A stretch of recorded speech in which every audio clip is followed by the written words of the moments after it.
Tinamaan siya ng ligaw na bala sa tiyan.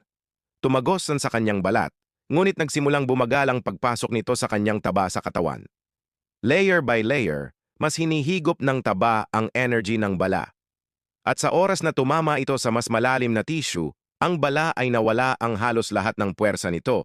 Huminto ang bala bago tumama sa anumang organ at nagligtas sa kanyang buhay.